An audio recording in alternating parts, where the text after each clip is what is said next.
কোরবানি ঈদ শুরু হতে আর মাত্র একদিন বাকি রয়েছে। তো কেমন আছেন সবাই আপনারা? আলহামদুলিল্লাহ আমরা তো খুব ভালো আছি। Welcome to Ramisa Rumaisa sisters live. গত পহেলা জুন ছিল, আমরা গিয়েছিলাম রামিসা রুমাইসার ঈদ শপিং করতে বসুন্ধরা শপিং মলে। বাইরে তখন বৃষ্টি হচ্ছিল।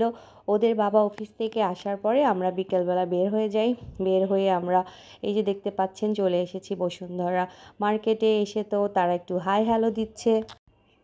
শপিং মলে ভিড় বলতে কিছুই ছিল না। আসলে কোরবানি ঈদে তো মোটামুটি বলতে পারেন মানুষজন কেনাকাটা একটু কম করে থাকে, যেহেতু আমরা কোরবানির পশু কিনে থাকি।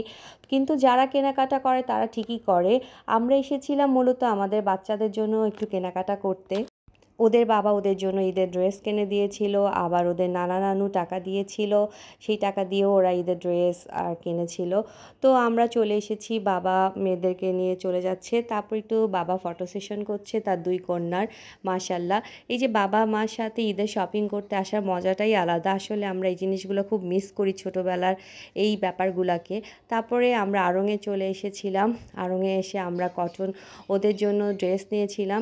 যেহেতু গরম আবার হচ্ছে বৃষ্টির সিজন, তাই কমফোর্টেবল ড্রেস আমরা ওদের জন্য নিয়েছিলাম। তারা তো ড্রেস নিয়ে লাইনে দাঁড়িয়ে আছে, তারা টাকা পেমেন্ট করবে, সেজন্য তেমন একটা ভিড় ছিল না। আবারও বলছি, মানে এটা ভালো লেগেছে। রোজার ঈদ হলে তো অনেক ভিড় থাকে।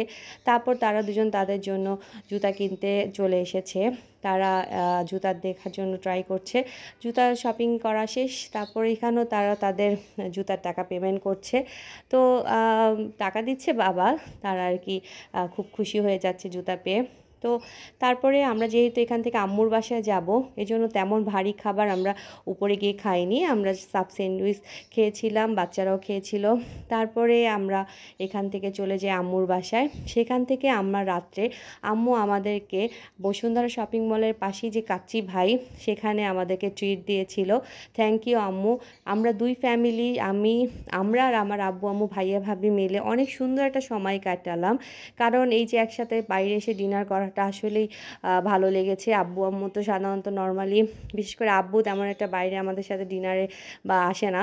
তো আমাদের খুব ভালো লেগেছে। সবাই আমাদের পরিবারের জন্য দোয়া করবেন, ভালো থাকবেন। সবাইকে আগামী ঈদের শুভেচ্ছা। আল্লাহ হাফেজ, আসসালামু আলাইকুম।